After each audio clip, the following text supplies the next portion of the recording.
Welcome to the Versa Business Tips Podcast. I'm your host, founder, and CEO of Versa Business Systems, Shaheen Mazloom. We're here to discuss marketing today. We're with Devoreaux Walton. She is the founder and CEO of Revelant. Revelant, I said it right this time, Revelant. So, marketing. I love marketing. It's not my wheelhouse. I feel like it's most business owners' biggest struggle, right? Everybody always wants more leads, more sales, better marketing, better branding. I'm excited to jump in and dive into this conversation with you, Deborah. Thanks for joining us today. Awesome. I'm so excited to be here. Thank you for having me. Absolutely, absolutely. So for those out there that don't know about you, you have this marketing company. Tell us a little bit about, your strengths and your journey and how you got here. Absolutely. So, the first place where I got to do marketing was back in high school. I was working at my dad's law firm. He had a Okay. private practice, and I would spend my summers doing marketing, doing little administrative things here and there, really learning about entrepreneurship from a first ground level view, right? Right. And so that was great experience to see the highs and the lows and the challenges, and that really set the tone for me. So fast forward to undergrad at Spelman College, I was in my first business class, Marketing 101, the 4 P's of marketing: product, place, price, and promotion.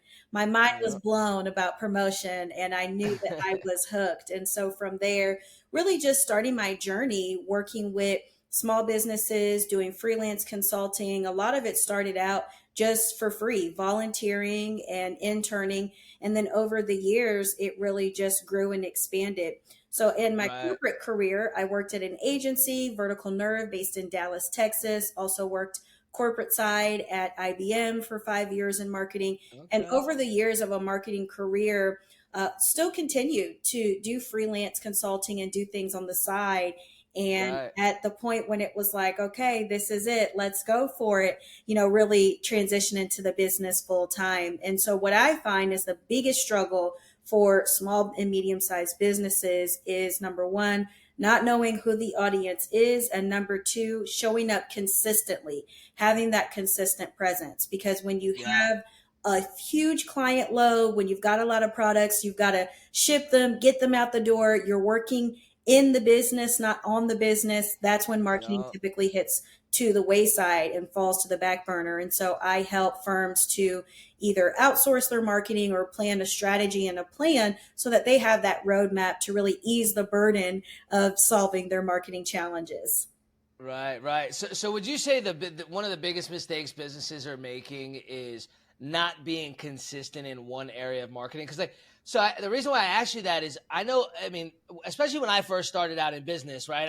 I'm trying mailers and I'm trying Facebook ads and I'm trying this, that, and the third. And then once I'm like, okay, well, this one has the best cost per lead. Let's go heavy on this, and then I kind of forget about everything. Is that what you're seeing as most business owners making that mistake? Like, should you be more omnipresent and doing a little bit of everything, or is it all different? No, and actually, this is one of my favorite questions because a lot of business owners think they have to be everywhere. So let's talk about social media. I Right. have to be on every platform. I have to be all the time showing up every day. I've got to be on Be Real and TikTok and Twitter and Instagram.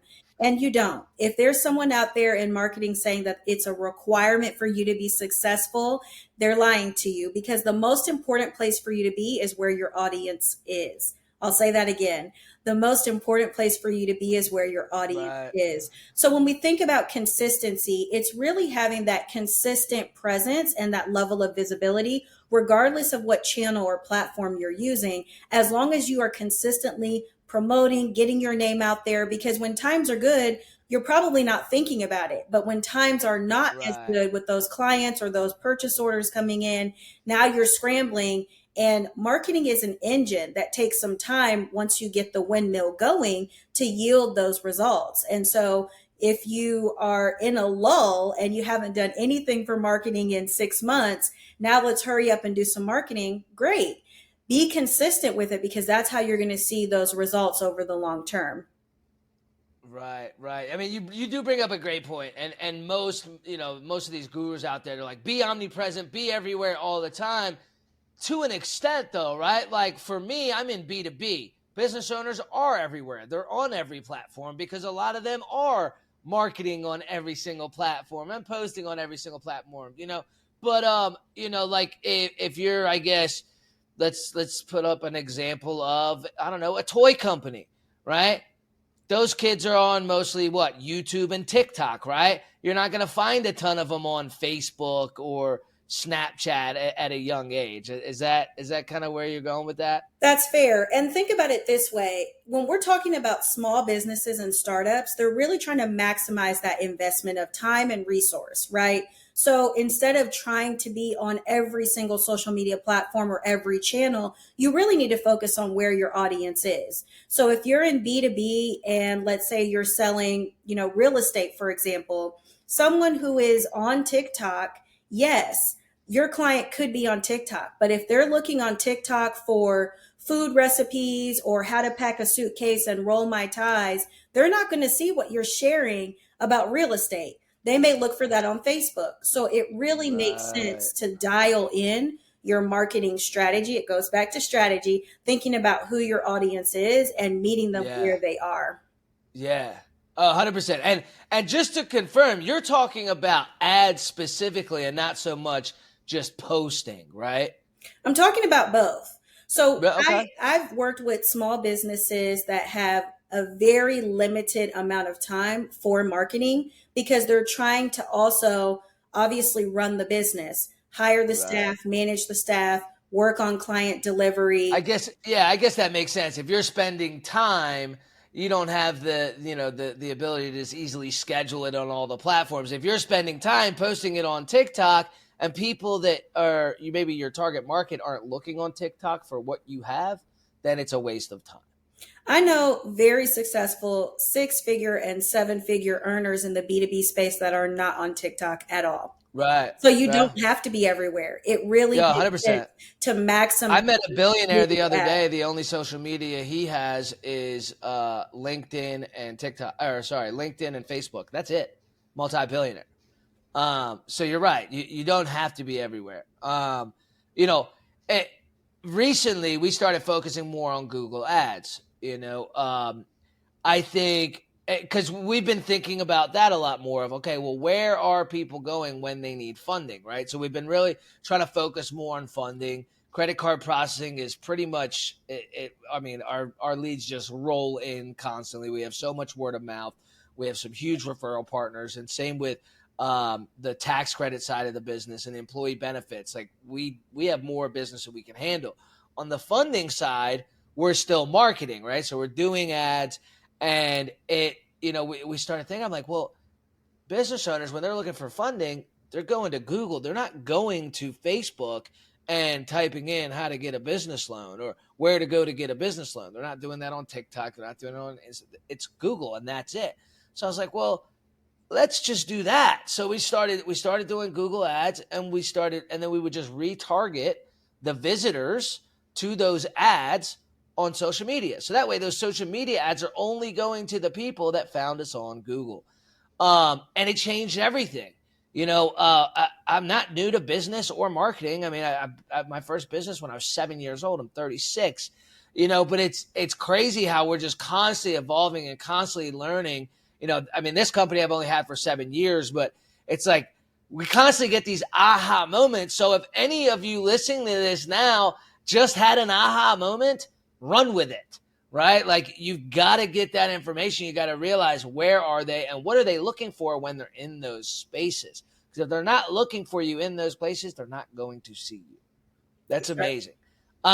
So we've talked a little bit about digital. What are some other, I feel like print is like dead.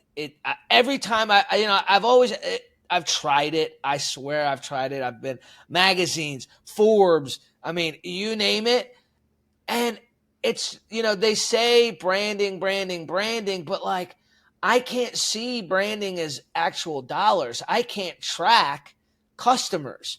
How do you get around that mindset of the branding side of things when you're doing an article, like just to get your name out there and not so much lead generation that may turn into physical dollars that you could track. Yeah. This is a fun conversation to have. So, branding and marketing, a lot of people use those words interchangeably, but they're not the same thing. A No, they're brand is completely really different. the identity, right? So, someone will Yeah. say, oh, a brand is just a logo. So, if I say the word Target, you're picturing the logo, but Target is known for more than just the logo. They're known Right. for the bright white shopping spaces when you walk in, and now they've expanded to have Starbucks. They have Mhm. makeup counters with Ulta. Target is known for more than just the logo of the bullseye, right? So we Right. think about a brand as being an identity, and we think about marketing as the way to attract those ideal customers in. Branding will keep you at the forefront of their mind, and it also will be able to build that level of authority. And it does matter. Think about all the brands that you love, whether it's Nike, Target, Starbucks, Walmart, wherever it is, you have certain brands that you're going to spend more money and pay that premium for, right? Yeah. Someone will drive an extra 5-10 minutes to go to Starbucks rather than just going to McDonald's or Dunkin' Donuts for a cup of coffee. So there Right. is an ROI in branding. It's just that it's more long term, and it's really about having that level of authority and loyalty for your offering with your audience. So when we think Right. about really wanting those hard dollars and being able to track, we're really looking more at the marketing side of things, whether it's an advertisement or a campaign or a content asset, number of downloads, clicks on an email. So there's a lot of Right. different ways to track and measure, but we think about branding being really more long term to build that level of authority and that loyalty, and marketing Yeah. to attract those customers in and have them, generate revenue for your firm. Right. So I mean, when you talk about branding, right? So those companies you named, Target, Starbucks, Walmart, right? These are massive, multi-billion-dollar companies. When did they start even focusing on branding? Was it after they've got 15, 20 stores and they're crushing it? Now they need to focus on branding, or should your small mom and pop shop be focused on branding from the start? That's what Yeah. I've kind of always struggled with. I'm like, well, do we even, like I'm doing the podcast and doing, I've done a ton of branding. I'm at a point now where I'm like, I think I've done enough branding. I think I'll just focus on marketing. But it's like, how do you find that? Like, I know the small business owners that are watching, they're like, well, yeah, she's talking about branding. She's talking about Starbucks and Walmart. Like, I don't need to worry about that. Do they? Or, should they just be, telling their story as more of a branding and getting their name out there just to explain what they're all about? Yeah. So think about someone's offer, right? So if you have an offer that's based on just price, and you Mm, could be anywhere, you could be on Upwork, you could be on Fiverr. I'm talking like a B2B service. So right. if you have something that is just focused on price, then maybe for you, the brand doesn't matter because you are only going to offer the lowest price, and it's just a commodity, right? But if you really want to differentiate your business from others, that's where branding comes in. And there's different levels to it. There's different levels of investment. But at a minimum, when you're starting out as a small business, if you are attracting clients that are either paying high ticket prices or you're going after large name clients, you do want your brand to be established before you're approaching Yeah. them. You do want Right. to have a website, you want to have a logo, you want to have an email address. You don't want to use pink sweet cheeks at AOL.com if you're trying to get a check from Under Armour for a campaign or for Well, I something. mean, if you're trying to get a check from anyone, I don't think you want that email address. So, I mean, branding is always important, but the level of the investment. With print mail, what should we be focused on? Yeah, so print mail is highly effective for certain industries, specifically if you're targeting more local based with your offerings or your products. So think about car dealerships or restaurants or realtors. I've seen it Mm, very highly effective results and that investment return on reaching out through direct mail if you're local based. So, what it really comes down to is starting with really being very clear about who the audience is. And that's why strategy is so important, because most of the right. firms that I work with, They think that their audience is one group over here to the left, and it may be within that group a smaller subset or another group entirely over here to the right that they're not even reaching out to. That's their Right. ideal client and customer. So it's really important to be able to have that alignment. Now, what I have seen is that a lot of business owners have invested in getting a magazine ad and there's no investment return, right? I'm not getting leads coming in. No one's calling me because I have a 2-page spread with this editorial.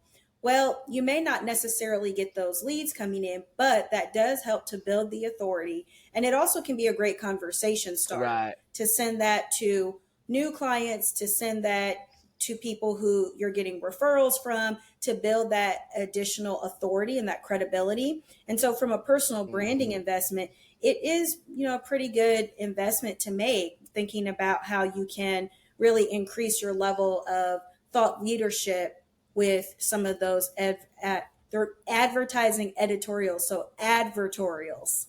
Right, right, exactly. So we keep talking about strategy, right? At the end of the day, it reminds me of the one thing that everybody says: you are who you hang around, right? So if you don't have people, which most people don't, most business owners don't, they're not surrounded by 20, 30 experts in business that they can constantly bounce ideas off of.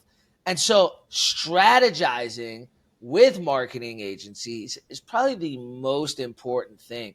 You know, I would say 3 marketing companies that I have gotten the most value from, and I've never even done business with them yet. Like I cannot wait to give them my money because the amount of help that they've given me just by having conversations like this. And, it's the strategy, and you don't know what you don't know. So if you're, like you said, if you're focused on this audience, but maybe there's a better audience over here, a smaller audience that you can fine tune. So with strategy, obviously every business type is different, right? Omnipresent with marketing. If you have the money to do it, is that even something that you want to get to?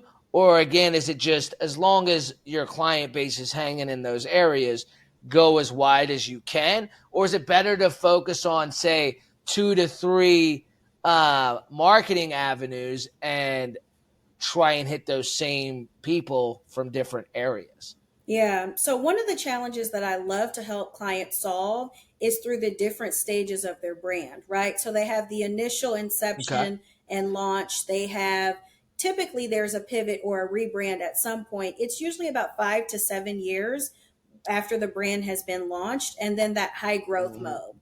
So, based on Right. the capacity and the bandwidth of not only the time, but also financial resources to invest, it does make sense to really expand to multi channels and being more omnipresent once you have those resources in place and you're really clearly established to be able to communicate testimonials and have a lot of social proof that can be shared. I've seen a Right. lot of brands really do well with multi channel once they have that level of high growth and they've got the Mm-hmm. case studies and they've got basically the receipts to prove the value that they Right. can add to customers. And so they're able to make the investment in that high growth.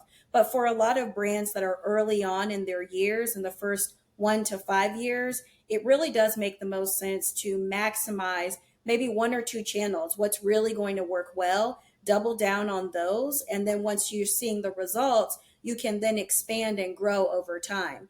But sometimes what Right. brands will try to do is to grow too fast. And so they're spending a lot of money investing. And then if they're not getting any returns back, at some point they have to make a decision. Are we going to keep investing? How are we going to keep things sustained? But it certainly is important to maintain that level of visibility with marketing, whether you're doing it yourself. And typically, when you have a certain amount of clients coming in or customers, you don't have the bandwidth. And so that's when you look to outsource it and get that extra help. Right. But you know what's interesting is I think that every firm could benefit from having a marketing consultant, because Oh, even for the sure. enterprise wide firms, right? The globals, the Microsofts of the world. Think about Right. how many people on the team have been there for 5, 10 years. They're doing things the same way they've always been done. They've got a Yep. routine, they've got a system. Okay, well, this is how we're going to solve that challenge, and this is how we're going to approach that. And so they're drinking the Kool-Aid so much that the fresh ideas, the insight that they are missing is really a blind spot, because everyone is thinking and doing things in a way of groupthink. And so there's always 100%. value in having that external, fresh set of eyes and fresh point of view come in to be able to add value. Yeah, yeah, for sure. I mean, and the thing about marketing is it's forever changing, right? The way people want to be marketed to is constantly changing. Like the ads, the reason why ads are constantly changing is because ads that worked 20 years ago don't work today. Hell, ads that worked 5 years ago don't work today, right? The world is just in a completely different place, before COVID, after COVID, especially, right? So those businesses that have been around a while and their marketing is working, but they're looking to grow, and the marketing that they're doing, there's some marketing that's really hard to scale. For example, direct mail. It's hard to scale because it's super expensive, right? You want to double your mail spend, and you're spending $20,000 worth a week. You're going to kick out another 20 to 40 grand before you get any kind of know-how that it's working at a double. What do you recommend to those people that what they have isn't broken, but they really are trying to scale even further? Is it, hey, let's just take a look at every part of your business and do a sky view and figure out the best strategy? Or is there like a quick fix, so to speak? Like, I would always do a TV ad, or I would always do this, or is it really just completely different based on the business? Yeah. So, what I always like to make sure I preach and teach is that mass marketing does not work. You have to do target marketing. So, thinking about your audience, what companies typically do when they are scaling, they're in that high growth mode, they're established, is there are audience segments. So, instead of having one target profile for your product or service, you may have 3 to 5. And within those 3 to 5 customer profiles, you are very specific with the message, you're very specific with your approach, and you're very specific with the channel. So you may have one Right. product or service that solves 3 or 4 different problems, challenges, or needs. And there should be a different message for each of those challenges that you solve, so that someone who has challenge A resonates with that message. Someone with challenge D Right. resonates with that message. And so typically what we see for brands that are looking to scale is that they further define and they have those customer segments.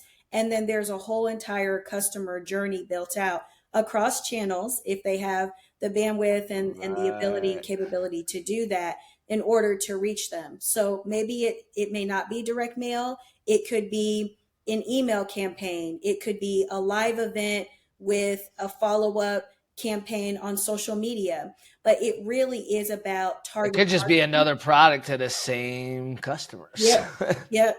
And Yeah. there's also expanding wallet share, right? So how do you grow Yeah. the wallet share of one client rather than having to go out and get 10 more? How can you get one client to buy more from you? So there's a lot of Right. different ways to grow and scale. And it really comes back to, I map everything in a marketing strategy to the business strategy. What are the goals? What's the vision? What's the direction? Let's look at Right. Q3, Well, the Q4. the marketing and the sales is the only way to get there, right? There's two things that make up a business that really matter. It's marketing and sales. HR doesn't matter. Marketing and sales. That's it. Revenue is the lifeblood of a company, and Yeah, you can get revenue without marketing, but you you will can. not likely get it long term in a Right. sustainable way without Yeah. marketing. So it really takes marketing and sales to get that revenue coming in. 100%. 100%. It's been great talking today, Deborah. A lot of our guests will have a gift for our guests and our listeners, and I'm hoping you will give them some kind of few minutes of your time to take a look at their business. What do you got for them today? Absolutely. So, for everyone tuning in, thank you so much for joining. I'd love to have a free marketing strategy session with you, talk more about your business, talk more about your goals, and really just lay everything on the table, lay all the cards on the table, because having that outside perspective, that fresh set of eyes, and that fresh insight will really give you some new ideas to innovate and either refresh or just help elevate and take you to the next level. So you can definitely reach out to me at berevelant.com, and I'd love to offer a free strategy session for you. Awesome. I appreciate it. I'll make sure I put the email in the description along with the website and the best way to contact you. And I can't wait to talk to you again and see how marketing changes next year. I'm trying to get every guest back on once a year because I mean, obviously you know this, but every single year business is just completely different. I was looking through my book the other day at like the things that I was doing and writing down a year ago versus today. Like it's like a different world. It's crazy to me how things are growing and changing constantly. So looking forward to having you back in the future. Can't wait to actually. I'm going to take advantage of your call because, like I said, we're doing some different things with marketing. I'd love for you to take a look and see what you think about what we're doing, how we can better our marketing strategies, and I can't wait to talk to you again soon. Absolutely. I'd love to come back because this time next year, I'm sure we'll be talking much more about AI and how that is influencing everything. So we'll stay tuned. Absolutely.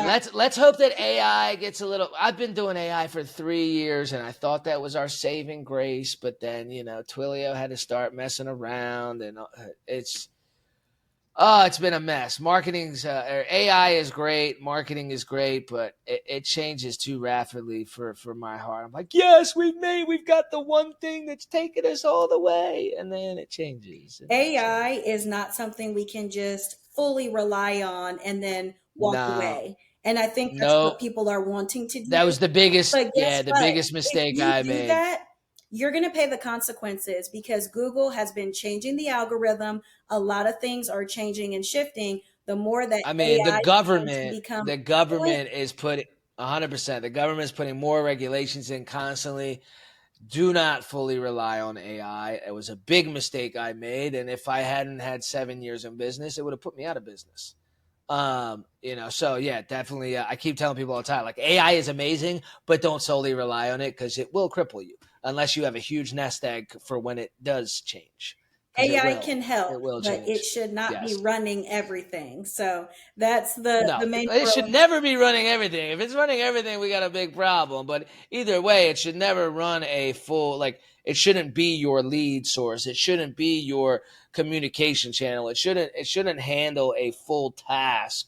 And if it does, don't solely rely on it. Make sure you have other people or other things doing the same thing because it's just too unpredictable right now. Yep. There's going to be a lot of things that are put in place, and it's really for our protection. I mean, Skynet, Terminator, that stuff is no joke, right? Like we got to make sure AI doesn't take over the world, right? So these things are going to come into place, and they're very cool. There's a lot of cool stuff you can do with AI. I suggest everybody use it to some extent. Just be mindful that it's going to constantly change just like everything else is. Absolutely. Make sure you're managing it. Don't just let it run things for you. Yeah. Absolutely. Thank you, Devoreaux. I appreciate you hopping on. And I'm actually going to, so I just go onto your website and I'll be able to schedule a session right on that website? Absolutely. Perfect. All right. And it's B.Revelant? It's berevelant.com. Oh, it's B. So okay, berevelant. Revelant.com. And then you click on the button, get in touch. Thanks. Perfect. Well, have a good night. Lovely to meet you. Excited for you the too. podcast. Thank you. Absolutely. We'll talk soon. Bye.